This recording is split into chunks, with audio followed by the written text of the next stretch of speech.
Assalamu alaikum wa rahmatullahi wa barakatuh. Thank you for joining us for Millennium Discourses with Sajjad Ayub and Shaykh Ebrahim Schuitma. Today we're looking at discourse number 14, Know Yourself and You Will Know Your Lord. Kufr, we describe as deriving from the meaning of to cover. Why do you think we all have elements of kufr in us?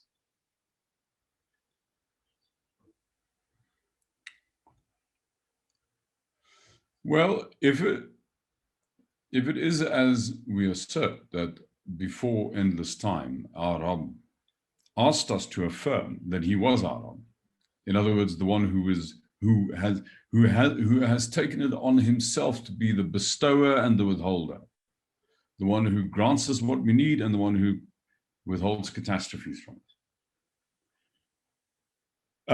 If that is true, and we must have known that at the time, it must have been, and then we came into the world, and we then start to suffer fear, or regarding provision, or the terror of loss.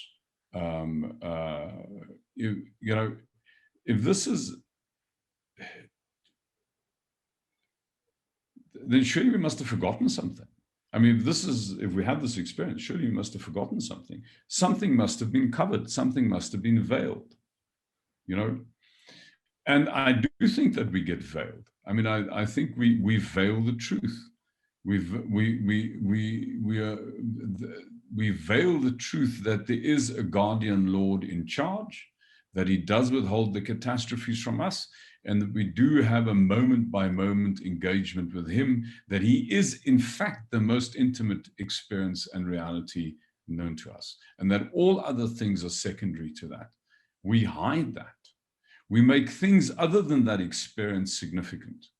And how do we know that we make things other than that experience significant? Because if we granted that experience its preeminence, it wouldn't be possible to experience fear, and it wouldn't be possible to grieve, because grief is a backward-looking thing. It's saying, I have been done in, I've lost something. But if you realize that everything that's been taken away from you has been taken away from you in your best interest, in order to make you the being that you're designed to be, what accusation would there be? I mean, if you really trust, let's say, for instance, that was metaphorical, but let's say, for instance, you have a teacher, and the teacher is teaching you something really intricate, and in the course of this teaching, you need to learn some really uncomfortable truths about yourself. If you truly believed that the teacher was saying this to you in your best interest, you would, despite the fact that you still experience the discomfort of the loss and of you would still be grateful for the experience. You wouldn't grieve the experience. If you knew you were in the hands of a guardian who really had your best interest in heart, you would recognize that all things that were taken away from you as part of the blessing for you to be you. You would not grieve. You would also not fear. You would not look forward at life and think there's a looming catastrophe and the sky's going to fall on my head, because you know that the sky has every right to fall on your head moment by moment, but it doesn't, because it's being held up. The catastrophe is withheld. Why should I worry about a catastrophe that may hit me at the end of the month when I don't manage to pay my mortgage, when in fact there's a gazillion catastrophes that could kill me in the next second? There could be a meteor hurling at our planet that would take us all out, or the beam of this house that I'm worrying about could, its roof beam could fall on my head. In fact, as we've indicated before, the odds of annihilation beat the odds of staying alive moment by moment I mean, infinitely. Then there's an infinite number of things that can go wrong. So why haven't they? Because there is a Rabb. You see, we really we really don't need to grieve, and we don't need to fear. That is such a great analogy, that the world is conspiring moment by moment to take us away. No. It doesn't even have to conspire. It's just, it's in fact, the conspiracy is what keeps you alive. Allah khairul makirin. He's the best conspirator. The world, because it is potentially completely random, that means there's an infinite number of things that could randomly go wrong, which means you should be dead. I mean, right now you should be dead. But there's a conspirator who sits behind this panoply of just wild and ungovernable events that actually governs them, so that the bullet doesn't quite hit you, it just misses you. Every moment, there's an atomic bullet that just misses you all the time, So the conspiracy is the continuation. That's the conspiracy. And it's a divine conspiracy. And it's a conspiracy in your interest. And if the bullet does hit you in the month of Ramadan, well, then it doesn't matter, does it? Yeah. Then you're meant to take the bullet. The nafs is a constructed identity based on the past. Is that correct? I think that's true. So who were you before they called you Sajjad? This being, because maybe your parents decided on the name before you were born. I know sometimes this becomes such an issue of dispute that it becomes a cliffhanger. The child's already in the world, and no, we're going to call him, Abdul Latif. No, you can't call him Abdul. That was my grandfather's name. There's a big dispute. So in the meantime, there's this nameless blob lying in the crib. Who is that nameless blob? Because that's who you were.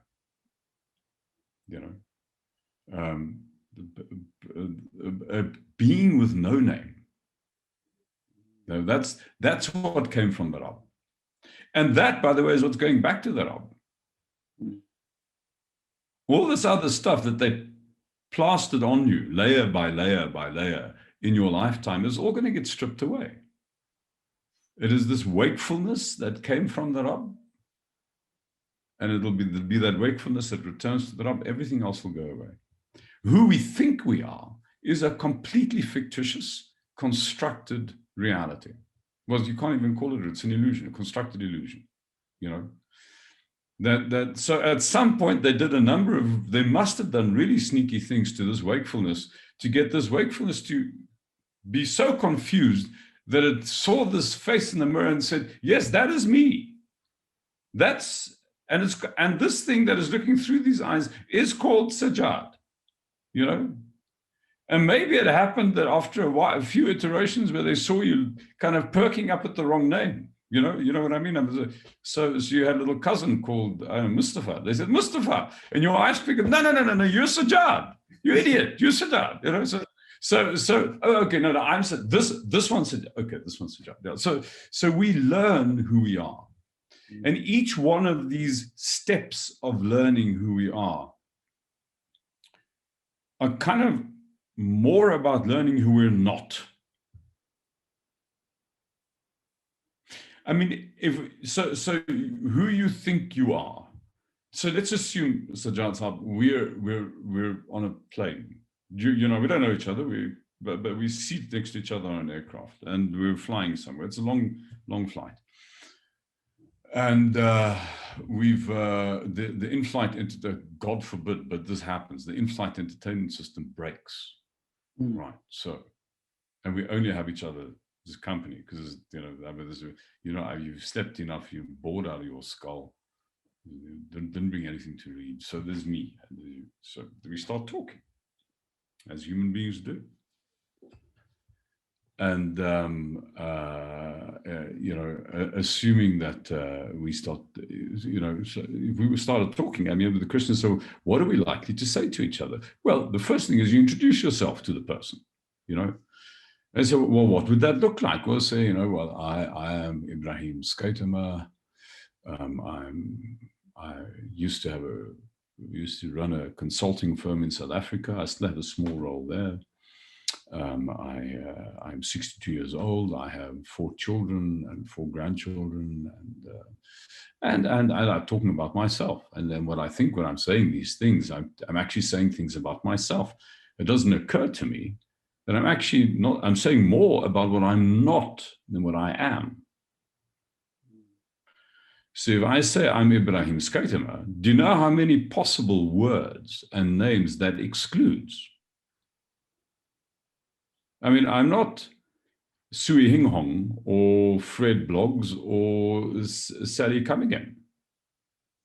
Do you understand? So every single thing I say about myself says more about what I'm not than what I am. Every single statement I make about myself, about my identity, is a statement of exclusion. If I say to you I have 4 grandchildren, it means I don't have 85 or none.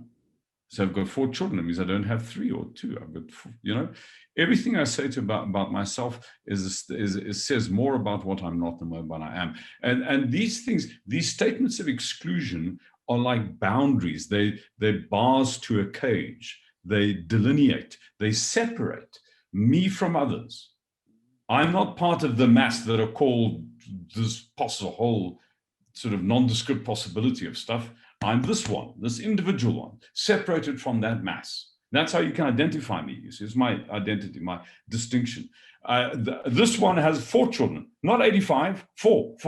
That's what separates me from the mass.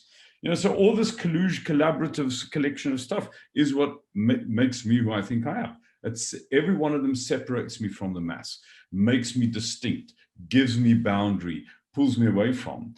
And that makes me feel, well, maybe that's comforting, but what I forget is that it is alienating. It is separating me from what isn't me. And so we then wake up one day and we feel deeply lonely, separated from this vastness that we're looking at, thinking this thing is, that's scary, and I'm just this small thing that's been popped out of it, that's looking at it, and it's potentially hostile to me. So our nafs, our identity, is this sense of separation from the world. That sense of separation from the world is a learned phenomenon. We don't come into the world with us. It gets our consciousness, our being, the thing that's looking through your eyes, gets molded and shaped by being given these parameters, these structures, this sense of separation. And which means to say that one's sense of nafs is also the architecture of your suffering. Because every one of the things you say about yourself is then an exclusion. It's a line of demarcation. And basically it's saying, it is also where I'm conditioned. And that conditioning is then what produces my conditional motive. So my conditional motive is based on my conditioning, and my conditioning is based on my biography. It's based on my experiences as I grow up. I get increasingly defined and restricted into this little box that I think I am, and then at some point in our lives, we need to decondition. We need to unwrite the story. We need to incrementally dismantle the bars, dismantle the nafs, dismantle our sense of existing as separate beings from the world that we're in. Because that increasingly, incrementally introduces us to that being who we were when we came into the world. The scintillating, formless drop in the ocean, this thing that is one with everything that isn't it. In other words, one with the Rab. And is that But that comes at the price of our sense of identity, our sense of existing as a separate individual. Thank you for that. Is that possible in this lifetime to get to that stage?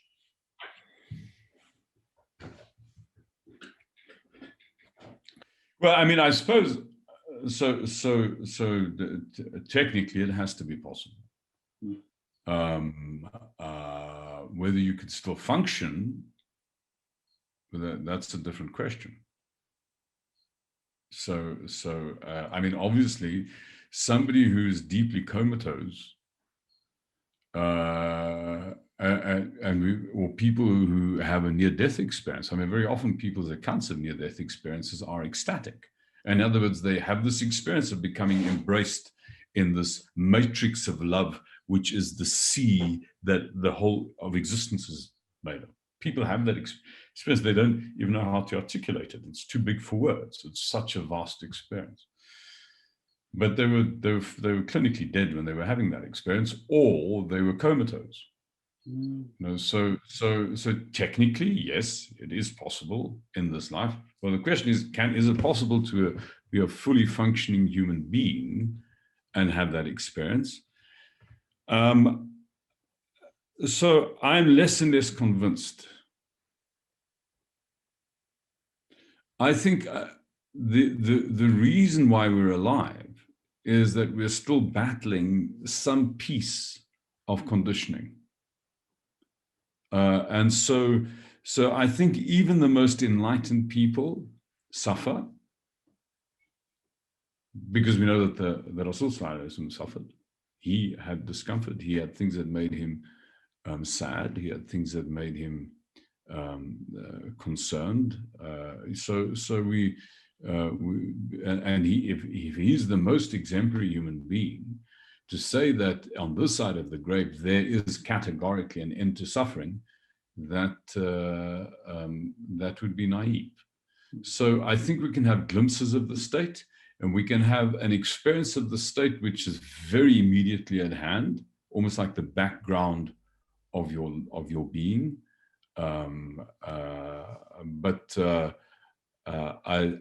While you're alive, I don't think you can experience this as an ongoing state and be functional.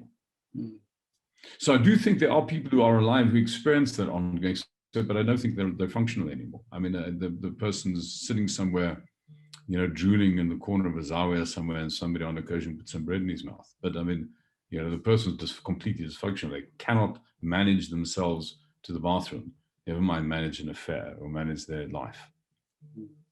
Thank you for that. The ruh you mentioned is androgynous. It has no gender. Do you think this has any bearing on the discussions of gender in the modern day?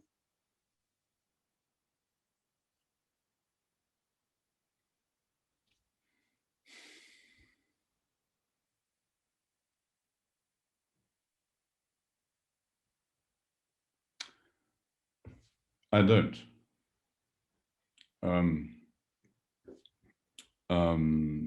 And my rationale for this is as follows.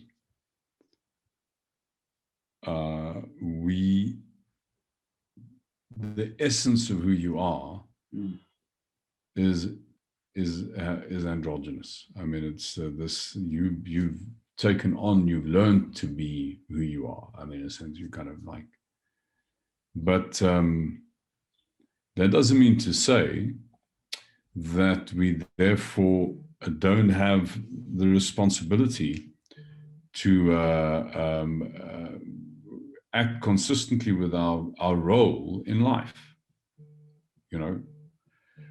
So this truth doesn't then suggest that we have a licentious approach to sexuality, that we have no take on gender roles, that you know, we just of the view that this is not the essence of the matter.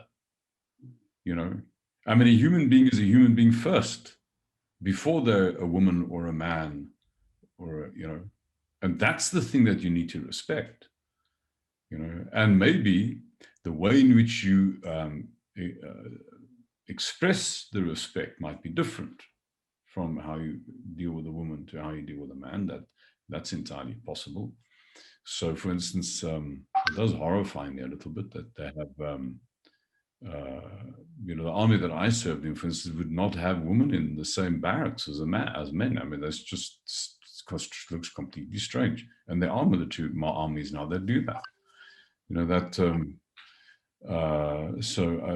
I think it's a discourtesy actually to the people involved. I mean, it's an unnecessary complication to the people involved. That doesn't mean to say that in essence they're all human beings and they're all human beings first. I think that is true. I think we are human beings first.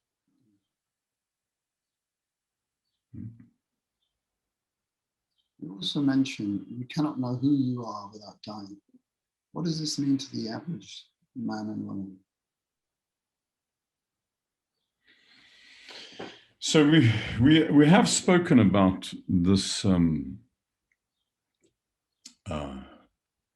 the sense that we exist as separate beings that have an identity and stand out from the morass. That this is an invention. It's something that we get educated into experiencing. It's not the primary experience, which means to say who you really are is that thing that came into the world, that scintillating brightness that came into the world, that looked out at the world. And so that's who you really are. So Sajjad has to die. I mean, unfortunately. I mean, the thing that you think you are, this constructed thing, has to go away for you to discover who you really are. Mm. But this is not a horrifying prospect, actually, because the thing that you think you are produces an impossible problem, because it's a very needy thing with all of these conditions that it requires of the world. And so it's a thing that is constantly either in a state of grief or in a state of fear. Of things that have been taken away from you, or things that you terrified of losing, or of you losing yourself, losing your life. If we say that the thing that you have to die, Sajjad has to die, this idea of who you are has to die, then this is not morbid. I mean, it's saying, give up your bondage and you'll discover who you really are. Give up your complicity to your bondage and you'll discover who you really are. And this immense being who is informed by the entire universe. You're made up of all of it. In fact, you are the macrocosm. You contain absolutely everything inside you. So you give up the small for the big. You give up the vulnerable for the unassailable. You give up the needy for the fulfilled.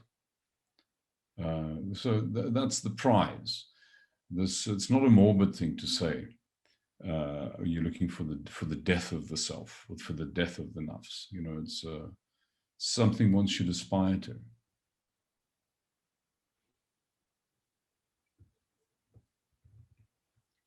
Thank you. Manners maketh the man. Does this apply to courtesy? Yeah. So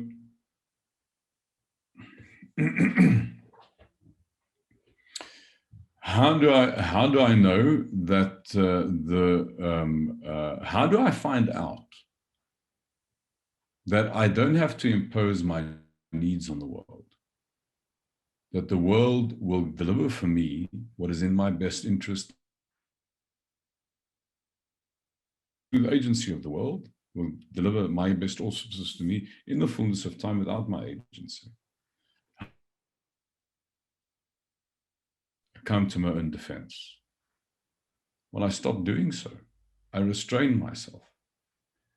And this of myself is a moment-by-moment affair. In every situation that you're in, restraining yourself means asking yourself not what do I want from the world, but what does the situation that I'm in want from me? What is the appropriate thing to do for the other here? means in this engagement, I'm not the significant one, you're the significant one. I suspend my sense of significance for you. That's what respect means, and that's what courtesy means. I contain my behavior. Courtesy means I don't just behave as I like. Courtesy means in every situation, I act as if the other that I'm looking at is the significant one in the situation. That's what courtesy means. So I restrain myself. I'm aware of what might be injurious to you, and I act accordingly. And then I find that spontaneously I get what I wanted from the world. What a wonderful note to finish off on. Thank you very much, Sheikh. Thank you for joining us and answering those questions.